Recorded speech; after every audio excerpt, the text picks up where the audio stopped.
பிரியமானவர்களே, இயேசு கிறிஸ்து நாமத்தினாலே இந்த நாளிலும் கூட உங்களை வாழ்த்தி ஆசீர்வதிப்பதோடு கூட மனசோர்வில் இருக்கிறவர்கள் எப்படி மனசோர்விலிருந்து வேத வசனத்தின் மூலம் கர்த்தருடைய வார்த்தையின் மூலம் நீங்கள் அதை ஜெயிக்கலாம் என்று உங்களோடு கூட பகிர்ந்து கொள்ள விரும்புகிறேன்.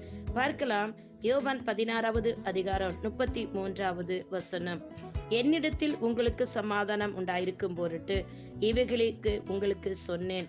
இயேசு கிறிஸ்துவினிடத்தில் நமக்கு சமாதானம் உண்டாயிருக்கும் பொருட்டு. பாருங்கள், உலகத்தில் உங்களுக்கு உபத்திரம் உண்டு, ஆனாலும் திடன் கொள்ளுங்கள், நான் உலகத்தை ஜெயித்தேன் என்று இயேசு கிறிஸ்து சொல்லுகிறார்.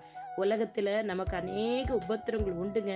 ஆனா நீங்க அவை எல்லாவற்றையும் மேற்கொள்ள வேண்டும் என்றால் வாழ்க்கைனா சோதனை வரும், சவால்கள் இருக்கும் இல்லையா, நிறைய பிரச்சனைகள், மனசோர்வுகள் வரும். ஆனா அவிவிசுவாச பாதையில கடந்து போவீங்க. இதை எல்லாவற்றிலும் தேவனாய் கர்த்தர் என்ன சொல்றாரு, உபத்திரம் உண்டு, ஆனா திடன் கொள்ளுங்கள் என்று சொல்லி அவர் சொல்லுகிறார். திடன் கொள்ளும் பொழுது நீங்கள் உலகத்தை ஜெயிப்பீர்கள் என்று சொல்லுகிறார். எப்படி திடன் கொள்ளுவது?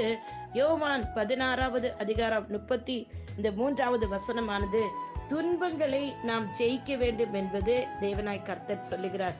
இந்த உலகத்துல நம்ம இன்னல்களின் சவால்களை சந்திப்போம். ஆனால் இயேசு உலகத்தை அவர் ஜெயித்தவனால் மன உறுதியுடன் நீங்கள் நானும் இருக்க வேண்டும் என்று அவர் உங்களை ஊக்குவிக்கிறார். கிறிஸ்துவின் மீதான அந்த விசுவாசம், கடினமான காலங்களில் தைரியத்தோடு நீங்க என்ன செய்யணும்? வார்த்தைகளை அறிக்கையிட வேண்டும். அறிக்கையிடும் போது, இந்த வசனத்தை நீங்கள் அறிக்கையிடும் போது உங்களுக்கு உபத்திரம் உண்டு, ஆனாலும் திடன் கொள்ளுங்கள், நான் உலகத்தை ஜெயித்தேன்னு சொல்லியிருக்கீங்க சப்பா.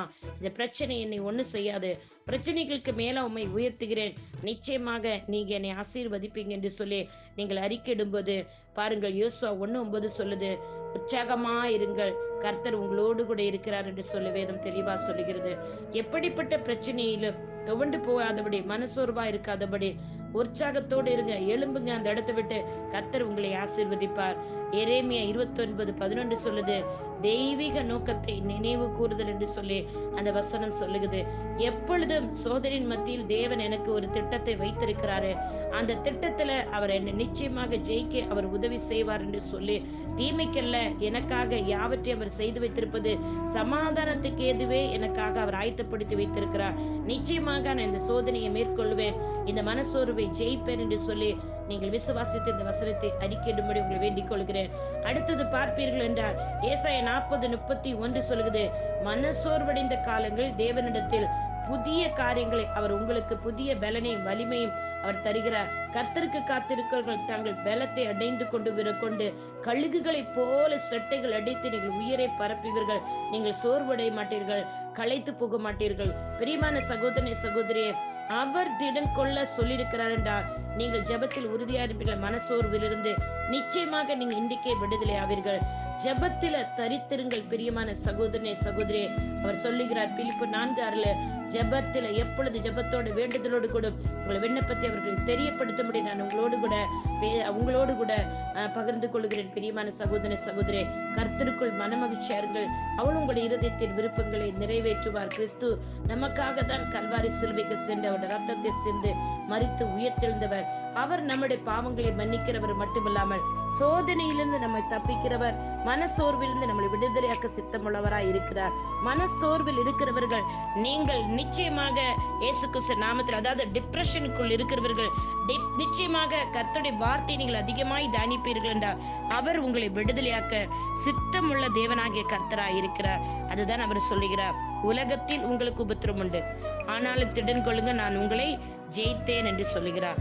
நீங்கள் இன்றைக்கு இந்த உலகத்தை, நான் இந்த வார்த்தை நிமித்தம் நான் விசுவாசிக்கிறேன், நான் ஜெயிப்பேன், உலகத்தையும் அதோட பொல்லாங்கனையும் நான் ஜெயிப்பேன். மனசோர்வோ இல்ல டிப்ரெஷனோ விரக்தியோ எதுவும் என்னை சேதப்படுத்த முடியாது, எதுவும் என்னை கீழ்ப்படுத்த முடியாது.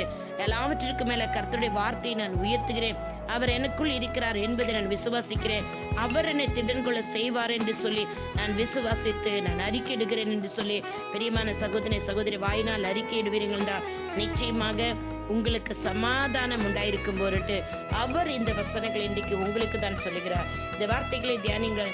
மனசோர்விலிருந்து கர்த்தருடைய வார்த்தையை உங்களுக்கு வெளியே கொண்டு வரும், உங்களை பரிசுத்த ஆவியானவர் உங்களை வெளியே கொண்டு வருவார். கிறிஸ்துவின் ரத்தம் உங்களை மீட்டுக் கொள்ளும். கர்த்தர் தாமே உங்களை ஆசீர்வதிப்பாராக. உங்களுடைய சகோதரி evangelist Sheela Rosario. God bless you all. Amen, amen, amen.